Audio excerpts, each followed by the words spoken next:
So today we are in an extraordinary interview. We are going to speak about, let's say, how bravery, how courage, how challenge, and how life sometimes can be turned into success, and what exactly success means in from a different point of view.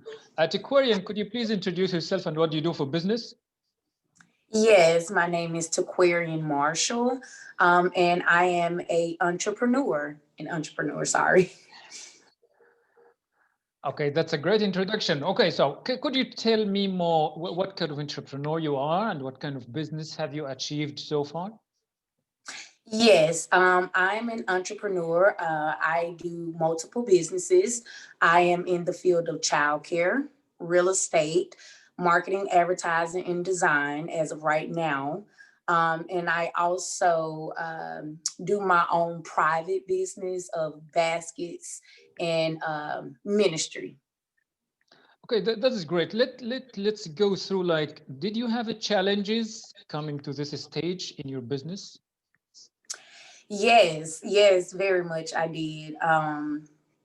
Just because I really didn't have anyone to kind of show me the ropes. So my experience was kind of just on hand, and I had to learn as I went. I made a lot of mistakes, a lot of trial and error.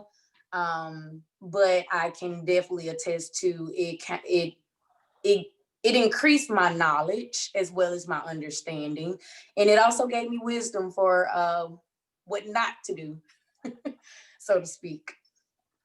So could you explore that a little more? Yes. It started when I moved to Atlanta, Georgia from Monroe, Louisiana. It was just me and my daughter at the time. She was only one. I'm a single mother and was a single mother at the time. And when I moved to Georgia, I couldn't find a job. I did end up finding a job. However, I got in a car wreck as soon as I moved down there. So I moved down there in February. By March, me and my daughter was in an accident. Because of the accident, I lost my job that I did have with childcare with the state. And after that, everything actually just went downhill for us. We lost everything. We lost our car, we lost our apartment.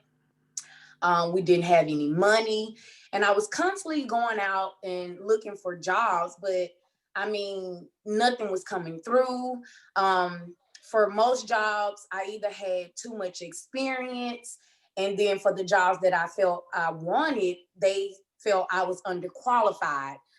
So I was kind of in a rough place, and like I said, I couldn't get a job. So my mind kind of just went into survivor mode, and I just began to think, okay, what can I do to continue a life for us? Because as I said, I have a daughter, and we had no money, we lost everything. We ended up living in a shelter. We actually lived in two different shelters for a long period of time. And what I did is, like I said, I went into survival mode, and I just reached in myself, the depths of myself, and I used what I have previously learned growing up. I took on the skills I have attained when I was working for other companies and other employers. And I told myself, you need to make money. Do whatever you can, whatever skill you know, use it and apply it. And that's what I did. And that's actually how I became um, an entrepreneur and working for myself, because I kind of got in a hard place. I was stuck between a rock and a hard place. Didn't have any money, didn't have the help, um, didn't have even the resources. I didn't even know where to start, just to be honest. Um, but it worked out in my favor. And that's how I end up getting here today. So my question now is, do you describe yourself or can you say that you are successful in your own terms? Yes, very much. As I stated before, I truly believe that success is not equivalent to money or assets or even financial status, so to speak, or even just being well known where everyone knows your company, knows your name, knows your business. To me, success is being able to succeed in the very thing that was once challenging for you, being able to thrive and come out on the other side of what was once a brick wall, and you broke through that regardless of what that brick wall may be. And for me it was um, finances and just basically coming into my own, using what God had, the gifts and talents that I had to provide for my daughter and myself and to provide a good life for us. So for me, yes, I have succeeded because I'm my own entrepreneur today. I'm my own, I own my business is mine. I may not be on the Fortune 500 companies. However, um, I'm making money. I'm able to afford us a living. And that to me is success. So my question here, when was the moment when you like felt or understood that you are on the positive way, or that you can start your business from here? Well, it was kind of, I'm gonna just say this, in the beginning of starting, I did have a mindset that God, I don't have the money, I don't have the resources, I don't even know where to start. But in that, I realized just trying to start, just getting out there, just having the faith to step forward, doing whatever you can, whether that's, like I said, for me, um, just realizing, okay, you have skills, you have talents, use that to make money. Sometimes people can't afford to pay the big companies and the large companies. Sometimes they need that small business to help, or that person who knows how to do it, and they're not with the Fortune 500 company, or they're not under someone else's umbrella. um, and for me, that is just taking a step forward in whatever that may be, or whatever that looks like to you. Just taking the initiative and putting forth the effort to succeed and move forward, um, to obtain what you're hoping to obtain, your goals. Okay, another challenging question. When was your darkest moment? Ooh, that is a great question. To be honest, it was when I was living in Atlanta in the shelters. Um, it was so dark for me because in that moment, I felt like I was never going to get out of it. I mean, I had tried so many things, so many ways, so many different times. And it just seemed in that very moment, in that season, that I couldn't, it was like being trapped in a corner and I couldn't break free. And for me, that was a very dark place because it's like being trapped in a jacket, like they do on those movies. You're trapped and you can't break free and you don't know how to get out of it. You don't have the means to do it, so to speak. That was my darkest moment of really just having to change and shift my mindset and tell myself, you are going to get out of this. It's going to change. Speaking positive, even in a negative situation, is speaking and hoping for the best in a hard circumstance. And plus, I had to keep fighting because I had my daughter who was looking up to me and needed me to be her mother, and not only her mother, but her inspiration. So I had to keep going. So that was my darkest moment. Okay, my question is, how important is education? Education to me is so important. It's very important. To me, knowledge is power. That is some, I remember when I was growing up in school, I had this one teacher tell me, get all the education you can because it's something no one could ever take from you. And that's true. Even while I was living in that shelter, they couldn't, what my situation, my circumstance, what I had been through, it couldn't take away from what I knew, what I had gained, what I had access to. And brother, I didn't have access to money, a car, or a house, but I had access to my knowledge. I had access to my mind. And for me, that alone, what I have in my mind is actually what produces that financial aspect. Because of my knowledge and my education, it has allowed me to be the entrepreneur that I am today. Because of my education, what I have learned, what I have obtained, I'm able to put it back out there. So education is very important to me. And not to deflect, but for me as an African American woman, it's harder for people of my color.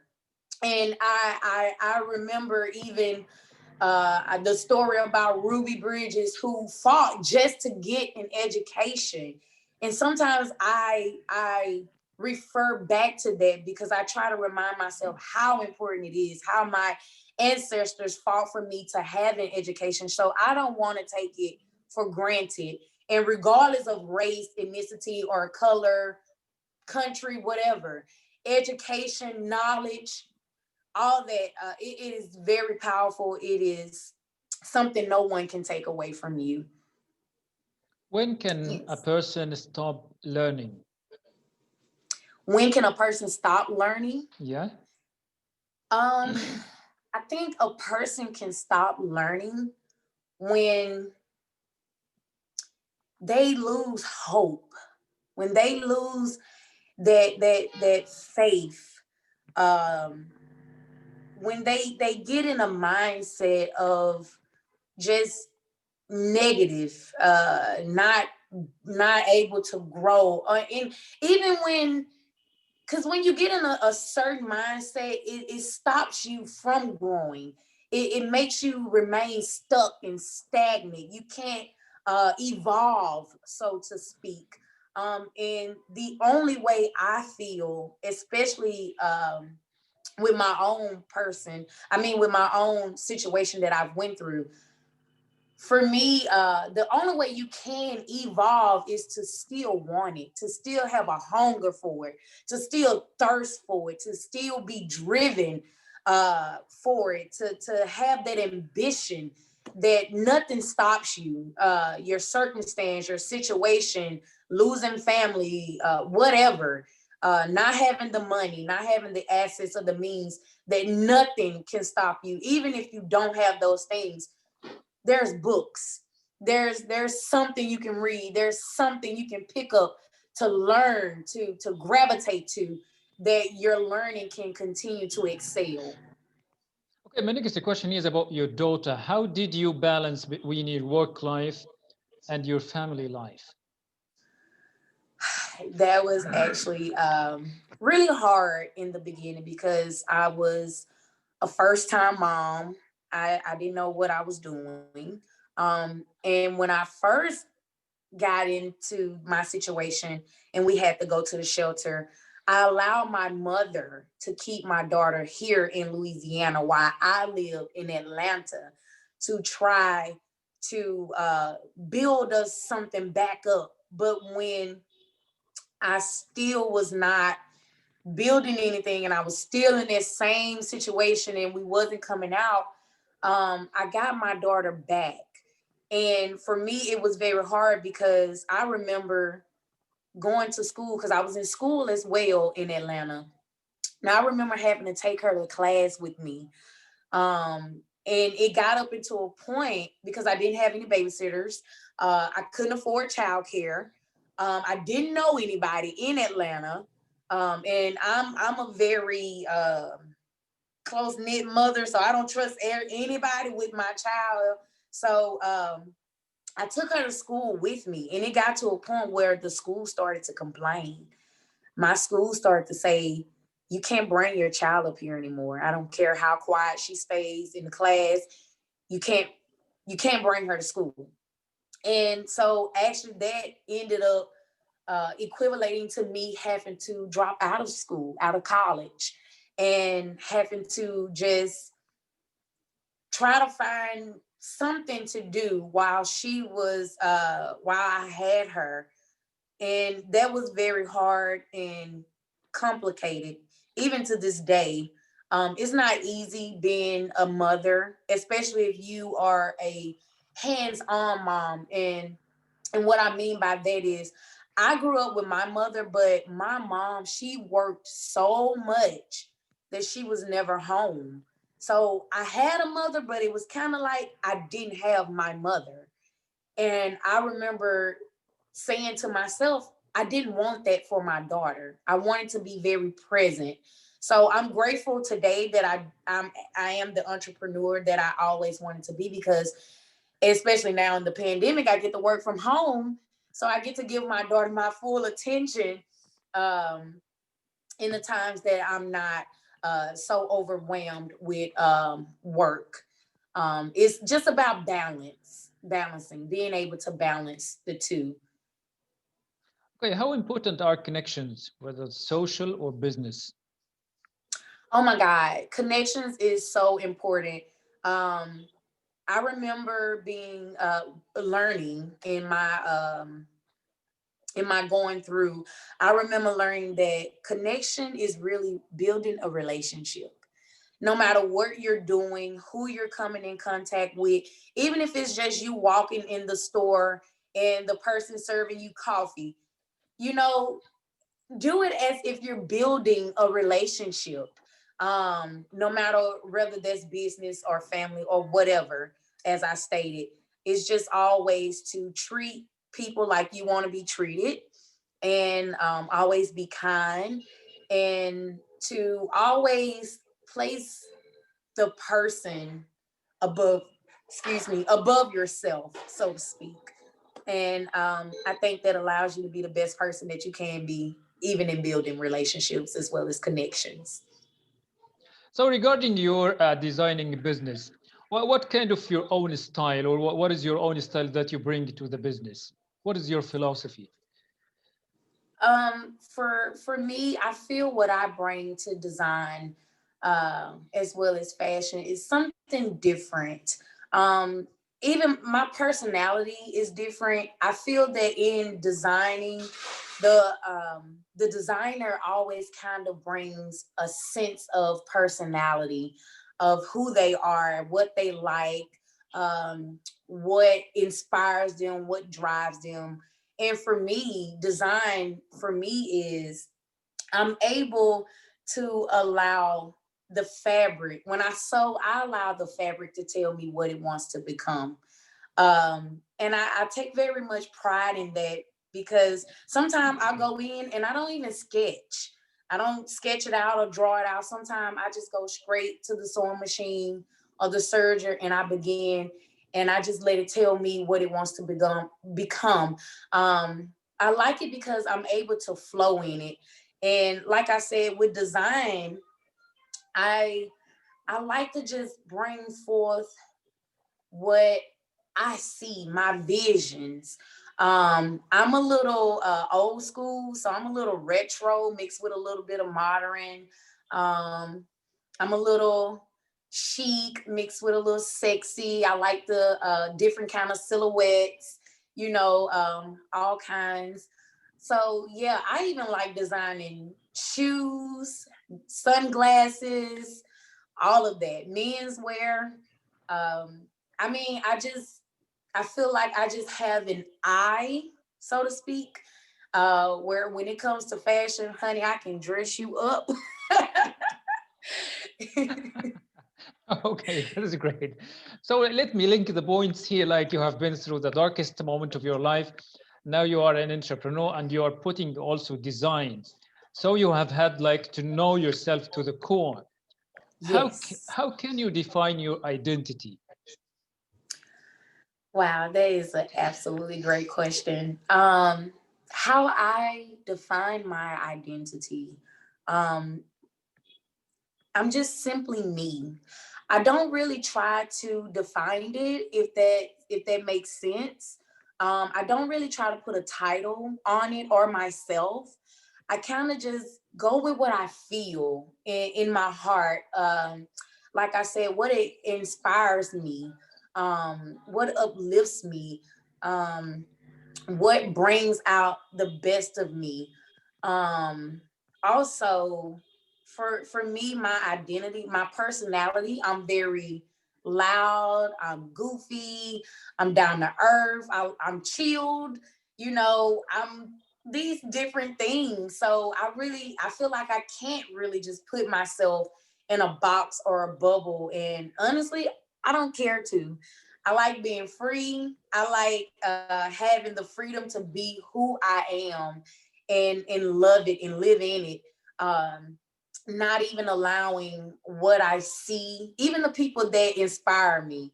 I don't want to even look so much to them to where I allow them to imitate or where I imitate their identity. I like to just be me, and do my own thing, stay in my own lane. So my question here, while being in these hard years, some people would or may choose to go in the dark path or in the wrong way. How did you keep on the positive side of things? To be honest, honey, not to sound religious or anything, but it was my faith. It was my faith in God. That's what I reverted back to every time. And I reverted back to when I have gone through something hard and I got through it. And I encourage myself that, hey, you got through that, you can get through this. There's nothing too hard. I truly believe that nothing is impossible if you just believe. I truly believe your belief has a lot to do with who you become, what you aspire to be, what you do, and how you do it. Um, and for me, it was my creator, the man up above that I served, that kept me with my head leveled. Because honestly, what I've been through, and even with what I've explained, that's just a snippet of what I've been through. I've been through a lot. And honestly, I should have lost my mind. I really, literally almost lost my mind. And I don't think the world realizes just how serious mental illness is. And it can truly happen, even from you just losing a job or not having money and struggling. But my faith overall is what kept me in the right mindset, honestly, to That's a keep great going. that's a great word to end this interview with, like the great mindset. Thank you so much for that. It has been more than amazing talking to you today. Thank you. Likewise. Thank you for having me.